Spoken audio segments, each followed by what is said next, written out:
On this show yesterday, you heard our longtime traffic expert, Rick Lechner, saying that he had heard from sources that the city of Montreal was no longer looking at a Cavendish Boulevard extension in terms of joining up the two ends of Cavendish Boulevard. Instead, maybe thinking about some roundabout routes that would not accomplish, in Rick's view, the goals of what the Cavendish extension would be designed to do, and that is to ease traffic around Décarie. There was a meeting in Côte Saint-Luc last night, panel of experts tackling the big question: is it time for the Cavendish Boulevard extension? Is it dead on arrival? Is it still in play? What is going on? Here to tell us about the takeaways, Robert Libman. Well, you know him as a former MNA and a former leader of the Equality Party in the National Assembly. You read him in the Gazette as a columnist, but maybe more relevant to our discussion today, he is the former mayor of Côte Saint-Luc and former borough mayor of Côte Saint-Luc, Hampstead, Montreal West. Good morning, Robert. I think I'm having a deja vu, Trudy, of how many years about this ago? issue. Yeah. Boy. How many decades ago, I should say. Oh, it's come up so many times. And, last night I was on the panel discussing it. And, I remember as part of the mega city, I was actually on the executive committee responsible for urban planning. And we held a press conference in 2005, myself with Alan D'Souza, the mayor of Saint Laurent, who was responsible for sustainable development at the time, and Claude Dauphin, who was head of transport. This was during the Tremblay administration. We announced the creation of a project bureau for Cavendish with a $5 million budget to do studies, hold public consultations, draw plans and specs, and the timeline was to be completed by 2010. And then, demerger happened, and it seemed to fall off the front burner of the project. But then a few years later, when the province ceded the land around Blue Bonnets to the city of Montreal, they laid out one major condition, and that was for Cavendish to be completed. And here we are 8 years after that, and 50 or 20 years after the announcement in 2005 about this project bureau, and the Cavendish extension still hasn't been completed. And God knows a lot of your listeners certainly are aware that congestion around Décarie, that whole area, is torture.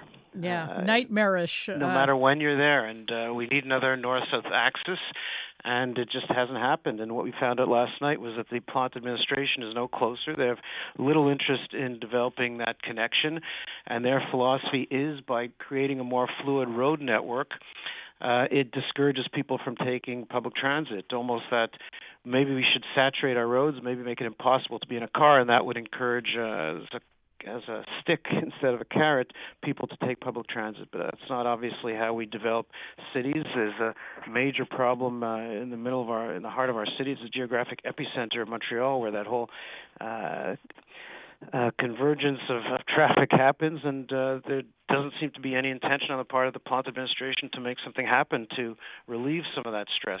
Not even recognizing that its own hippodrome development is going to contribute to that. Are they really still delusional to see that, oh yeah, the hippodrome, that's going to be an active commuting community? We're going to have places where you're going to have to walk or cycle and not take. Are they still thinking that will add nothing to the burden of the already overloaded traffic grid? I think there's a lack of understanding. I think the only way for this to happen is for a new administration to come in that better understands transport and mobility, better understands urban planning and how to counter urban sprawl, better understands economic development, because the current administration, in my view, has been the worst and the least competent we've ever had in understanding some of these major issues. And that was part of the discussion last night, that perhaps a push should be made towards making sure that that I saw Montreal, which is running, and trying to get some commentary from that party as to where they stand on this issue, and that the only hope is that they would come in and see the necessity for this extension. And Alan D'Souza, who's very favorable to it, if he's listening right now, who's very favorable to it many years ago, will probably play an important role in a new administration if Ensemble Montreal wins, and perhaps they should come forward and let us know where they stand on this issue. Well, we were just discussing how Luc Rabouin, Valérie Plante's successor, has been, I don't want to say backtracking, because in some cases it's more nuancing or adjusting, tweaking Plante administration plans for things like, closing one side of the road up to the mountain and so on. Maybe he might be open to taking another look, because the last we heard from the Plante administration is any joining up of Cavendish that they envisioned would not be a grand boulevard with 3 lanes of traffic in each direction or some type of an urban highway. It would not be like that at all. It would be restricted. It would be, a lower density artery, priority to buses and all that kind of stuff. Is that not even worth discussing?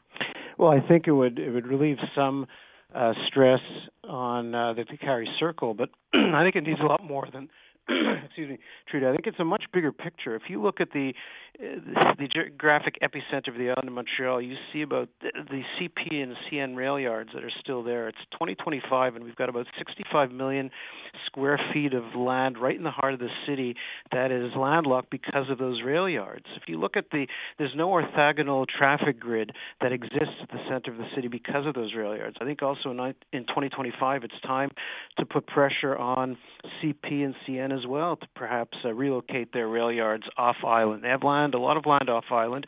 That too is creating quite the mess. And part of the Cavendish challenge has been the engineering gymnastics of going over or under all those rail yards. So I think this has to be really a concerted project that involves the local municipalities, involves the federal government and the provincial government to look at ways to make Montreal more efficient from a transport point of view, not to mention economic development, where in the heart of our city we've got this mass of rail yards and an inconsistent and non-functional transit network that has to be addressed. Someone has to tackle that, and pressure has to be put on. Perhaps an election campaign, municipal election campaign, is the ideal time to bring that to the fore.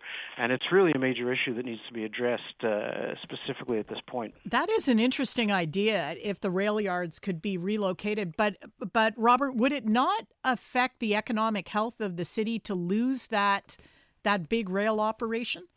Well, the rail operation, the geography of where the rail operation is, wouldn't affect that. I think if they're moved off island to Les Cèdres, for example, the Vaudreuil-Soulanges area, where both railways have considerable land masses, imagine the potential right in the heart of Montreal for development, and also to ease some of the traffic congestion that everyone deals with on a regular basis. Even from an environmental point of view, think about, Trudy, how many people are idling around the Carry Circle every day, people trying to get to the Carry along Plamondon, Clanranald, all those side streets that are constantly blocked and cars idling in traffic. Even from an environmental point of view, it doesn't make sense that the Plante administration does not want to decongest that area with another north-south axis, which is badly needed. Yeah, I guess I was thinking that if the rail yards left, you could put homes in there to tackle the housing crisis. But you would advocate keeping that land industrial or mixed use or something like that? No, by all means, a mixed use neighborhood, and that's what we need. Transit-oriented design really focuses or creates concentrations around public transit nodes. A number of public transit nodes could be developed, and around those nodes you have mixed-use development with commercial, residential, and even some industrial development. This is what we need. We have to have more of a concerted, sophisticated look at how to do urban planning and how to counter urban sprawl.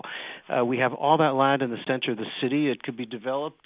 Montreal can build upon itself without putting pressure on urban sprawl and road networks and highways if we can build right in the center of our city. And it's something that has to be looked at by all levels of government right now. Robert, always interesting to speak to you. Pleasure, Trudy. Robert Libman. You read him in the Gazette as a political commentator these days, former MNA, leader of the Equality Party, and of course former mayor of Côte Saint-Luc.